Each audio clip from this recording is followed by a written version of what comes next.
Welcome to Local is Lekker, where we tell lekker stories about local businesses. And today we are visiting Richard at Pringle Sawmills in Alverstone. It's only about half an hour out of Durban. Pringle Sawmills is one of the few sawmills that still works with hardwoods. And back when I was at university, frustrated with my dad, who was a timber farmer, I always wanted to get involved in processing the timber from the farm. So I got our neighbor to cut some planks, and I built some doors, which I then tried to sell. The big mistake was that I was really competing on a low margin product with companies that could do it much cheaper and more efficiently than me. Now Richard has also discovered that he can differentiate himself by using hardwoods, and he's got some magnificent products that we want to go and have a look at.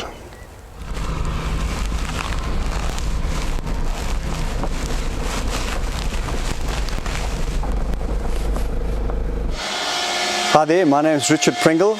I'm a third generation sawmiller. I joined my father in 1992 and I took the business over from him in 2000. We initially started off cutting hardwoods from Mozambique. Deforestation took place and so forth, and we decided it wasn't our plan to deal with forests that weren't being replanted. So we started cutting local hardwoods. Most of our hardwoods are located here, right here in the upper Hawaii area. We deal with camphor, Jap maple, pin oak, a variety of different hardwoods, and we can compete with the current market. On our pine, we battle to compete with the big sawmills. We don't grow the pines ourselves, but most of your natural live edge timber that comes in furniture form into the country is all imported. We're one of the few markets in the country that do and supply locally based products and timber. Right. Welcome into our home. This is the heartbeat of all our different products. Here you can clearly see we've got live edge coffee tables. This particular coffee table is a Jap maple coffee table. This is also a Jap maple coffee table. The beauty about these natural live edge pieces, each one of them are completely unique. They're all different and not one will be exactly the same. These are ideal for coffee tables in lounges, TV rooms. We also do the live edge tables. The live edge tables, we normally combine them with steel, using steel legs and the natural live edge timber. There are very few machines in the whole country that can cut logs like we cut. It's a very unique machine. It was 35 years old when we first bought it. We've had it for 35 years, which makes it 70-year-old. And this particular machine cuts like butter. We've got beautiful, if you have a look at these pieces of timber here, these are 6 meters long, they're 1 meter wide. This particular tree was cut in Winston Park. It's Australian yellowwood. It was a tree that came down, it was too big to be taken out by truck and crane, so we actually took our portable and we actually cut it on site. Once we managed to cut it to size, we then put it on the truck and we brought it through to site. These are beautiful pieces that can be used in big boardrooms, big boardroom tables. We've had queries where we've made up boardroom tables up to 8 meters long, but this particular piece is 6 meters long, ideal for a boardroom table. This, as you see it here, is Canadian cedar. It's light in color. It's got really nice grainings in it, and people quite like the natural lighter colors, the earth colors. They were doing a development near Gillett's, and this massive 1.2 diameter tree that stood almost 40 meters high had to come down. Thank goodness it was a flat piece of land. That's why we were able to get the truck fairly close to where it was felled. On a 1.2 diameter at 75 mm thick, we'll probably get about 15 of those pieces. And you know, but the big thing is to make sure once you cut it, is to dry it properly and make sure it sits straight and stack it over a good period of time. We cut it when it's wet. It cuts better when it's wet. If you try to dry a log 1.2 in diameter, you're going to wait, it'll take 10 years for the log to dry it. It still will be fairly wet in the middle. It only starts drying when it's in plank form. With your firewood, the logs are a lot smaller, but still, it'll take almost a year for that firewood to dry. But if you whack it down the center and you break it into small pieces, within 6 weeks you can use that as firewood. These tables we also manufacture. Most of them are made of Jap maple, pin oak, camphor. This is your traditional old kind of table. We call it the classic table. Most of the timbers that we use are lightish, brownish in color. A lot of people don't like the reds anymore, and they don't like the yellows. So we try and use the timbers like the Jap maples, the pin oaks, and the camphors, which are almost grey and brown in color, because those are the timbers that people are wanting today. It gives you an old, authentic look. Now, these tables are made where the top is separate from the base. We use a set of clips to fasten the table to the frame to allow the timber to expand and contract during the seasons. If you don't keep the top separate from the frame, the timber has nowhere to move during the seasons when it swells and expands in summer and when it contracts in winter. So the top is made up separately from the frame. Once the logs are broken down from the horizontal bandsaw, it's very important for us to dry the timber. And the slower you dry the timber, the better. We make use of stickers. We sticker stack all the timber. We allow for air circulation to flow through the timber. If you get rain the following day, you get some sunshine. The wind then blows all the air, takes away the standing moisture. But it's very important to dry the tops. We take 6 months to a year to dry our materials. It's critical that the timber is dried. Once the timber's been air dried, we then destack the timber. But now this is where all the fun starts. Once the timber is destacked, we put it through the planer, we give it a light sand, and we just give it a light coating. We then display the tops in the sheds, we display it in our showrooms, and then the clients identify a piece that they want for their space.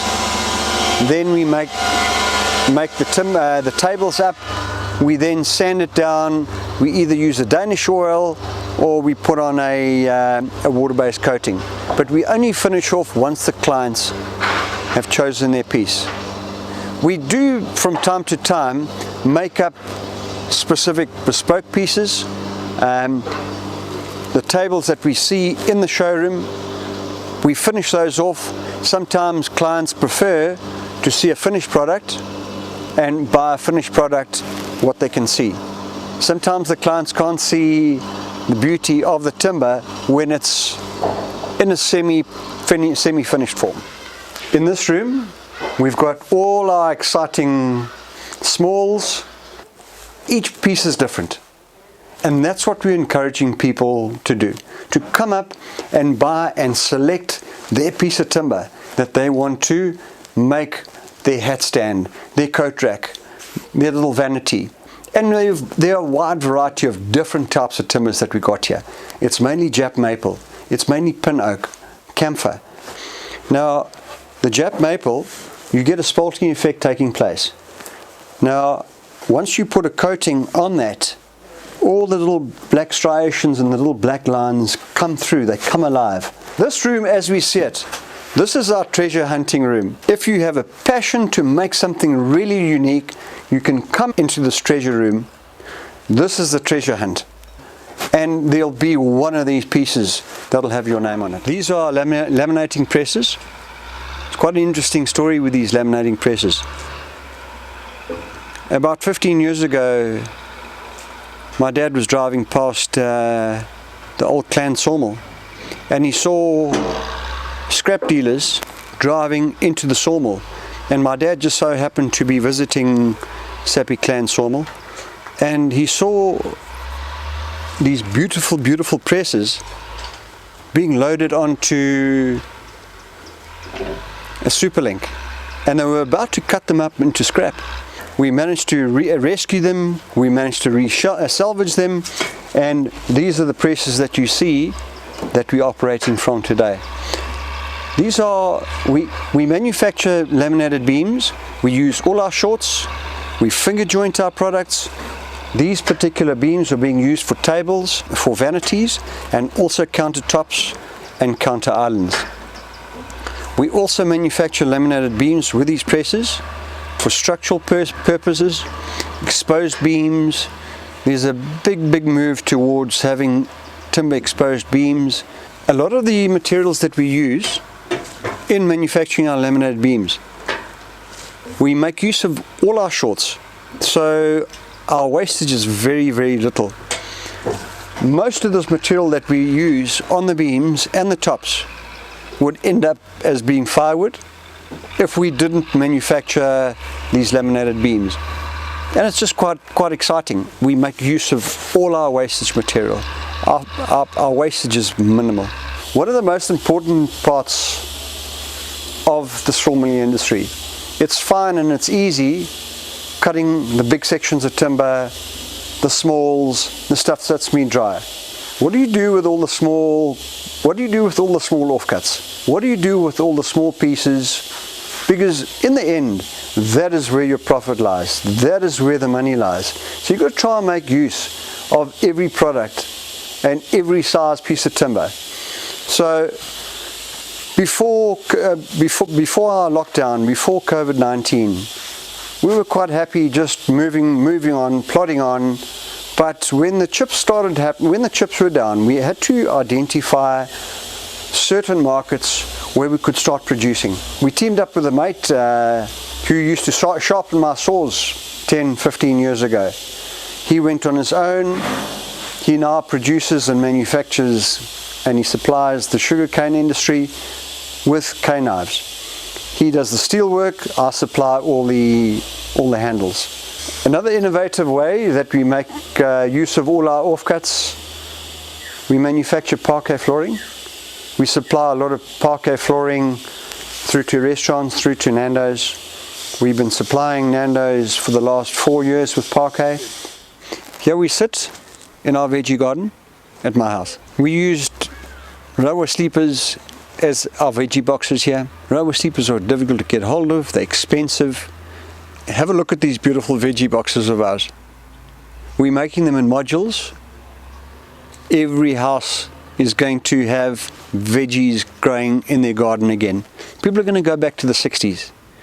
These veggie boxes are made from CCA treated timber. The timber's dry, the treatment won't leach out. They are ideal for small gardens. We have a 500 by 500 box that we make mainly for the herbs. For the bigger veggie gardens, a meter by meter, and they're made in component form. They're well priced and they're going to last. This Canadian cedar table, it's found a home already. This particular Canadian cedar tree, we cut in gillets. It was 1.2 meters in diameter and it stood 40 meters tall. Now it's found a home in my home. The beauty about it is just its natural color. The Canadian cedar is very light in color, and the natural edges combined with the steel work makes it very classical, very simple, very basic. We're based up at Alverstone. You take the Shongweni Assegai off-ramp near the Hillcrest Hospital, you turn left up to Alverstone, and that's where you find our beauty. You can find us on Facebook, you can find us on Instagram, and you can find us at pringlesawmills.com.